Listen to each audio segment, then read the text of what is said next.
नमस्कार, आप देख रहे हैं आजमगढ़ न्यूज। लालमन यादव के साथ आजमगढ़ की कुछ खास खबरों पर एक नज़र डालते हैं।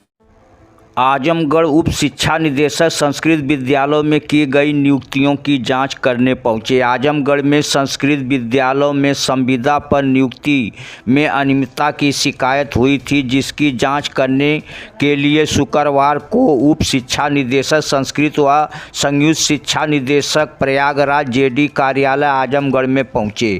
जांच टीम में पटल सहायक व सहायक जिला विद्यालय निरीक्षक एवं शिकायतकर्ताओं से उनका बयान दर्ज किया। टीम 10 दिनों में जांच रिपोर्ट डायरेक्टर को सौंपेगी। रिपोर्ट के आधार पर कार्रवाई की जाएगी। माध्यमिक से संचालित विद्यालयों में करीब दर्जनों नियुक्तियां की गई है, जिसमें सतीश कुमार पांडे व परमानंद पांडे द्वारा नियुक्ति में अनियमितता करने व विज्ञापन में गड़बड़ी करने की शिकायत की थी। मामले को शासन ने संज्ञान में लेते हुए जांच टीम गठित कर दी। जांच करने के लिए आजमगढ़ संस्कृत के डायरेक्टर CL चौरसिया, संयुक्त शिक्षा निदेशक प्रयागराज मुकेश अग्रवाल आजमगढ़ जनपद आए हुए थे। खास बात यह रही कि इस सुनवाई के दौरान आजमगढ़ जिला विद्यालय निरीक्षक मनोज मिश्रा व संयुक्त शिक्षा निदेशक आजमगढ़ मंडल पूर्व सूचना के बावजूद भी अनुपस्थित रहे। टीम के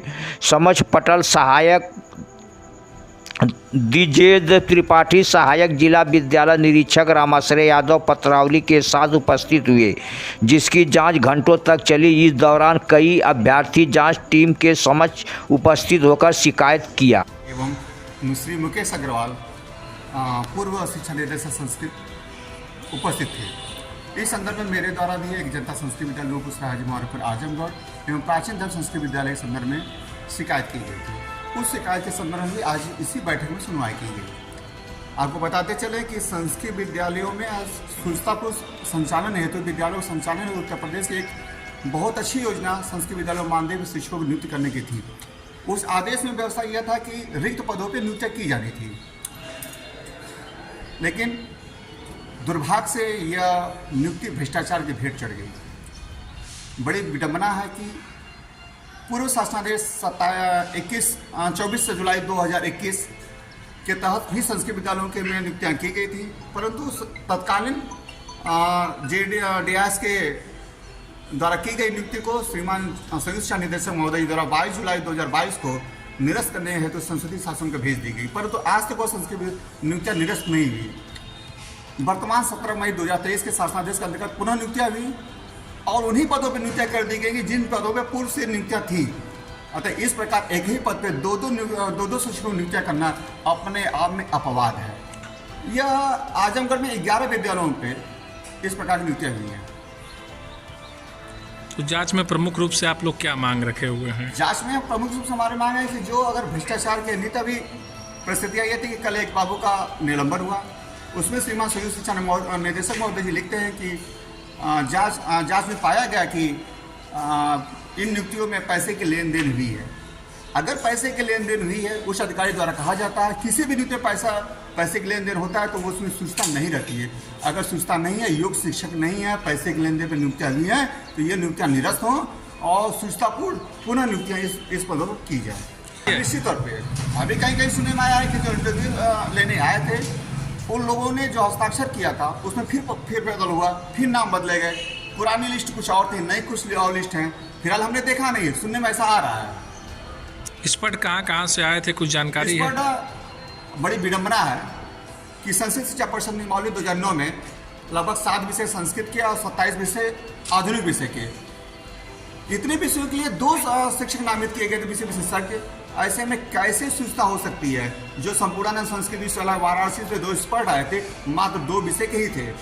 ऐसे में 27 विषय और 7 विषय का लगभग 32-33 विषयों का साक्षात्कार सिर्फ 2 साक्षात्कार लोग कैसे ले सकते हैं? ऐसे में साक्षात्कार भी संदिग्ध है।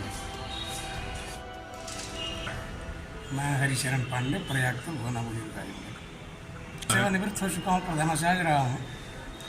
नियुक्ति मानदेय की नियुक्ति जो हुई है उसमें जो भी धांधली हुई है, अनियमितता हुई है, उसके संदर्भ में इन्होंने जो शिकायत किया मैं उससे सहमत हूँ। अपना परिचय दे दीजिए। Satish Pandey, Mohammadabad gonna say. आज आप आजमगढ़ जनपद में आए, कोई शिकायत किए थे, किस संदर्भ में शिकायत किए थे, क्या कहना है आपका? संस्कृत विद्यालयों में कुछ अध्यापकों की नियुक्ति की गई थी जो मानदेय पर थी। उसमें सुनने में आया था कि गलत तरीके से नियुक्ति की गई है और पैसे की भी लेन देन की गई है, जिसका ऑडियो क्लिप भी जारी हुआ है। और उस नियुक्तियों में नियमानुसार कार्रवाई नहीं की गई है और नियम विरुद्ध भी काम किए गए हैं, जो शासनादेश को का उल्लंघन होता है जिससे। तो ऐसे में हम चाहते हैं कि वो नियुक्ति जो है निरस्त करके नई नियुक्ति की जाए। और इसमें जिला प्रशासन जो है, जो जिम्मेदार व्यक्ति है, वो उनकी भूमिका संदिग्ध है, जिसको लेकर के हमने कंप्लेन किया था। बिल्कुल है। क्या आपकी प्रमुख मांग रहेगी? मांग ये है कि जो नियुक्ति हुई है वो नियमानुसार गलत है, तो उसको निरस्त करते हुए नई नियुक्ति की जाए। जो चाहते हैं उनके विरुद्ध कार्रवाई तो होनी ही चाहिए। क्या लगता है? कार्रवाई नहीं होगी तो फिर दोबारा पुनरावृत्ति होगी इसकी। पूज्य, तो ये मैं मानता हूँ कि ये हर जिले में कुछ न कुछ गड़बड़ियाँ होती जा रही हैं, जो कि मुख्यमंत्री के संज्ञान में नहीं है। इसको अगर इस समाचार के माध्यम से संज्ञान में लाया जाए, निश्चित रूप से योगी जी कार्रवाई करेंगे।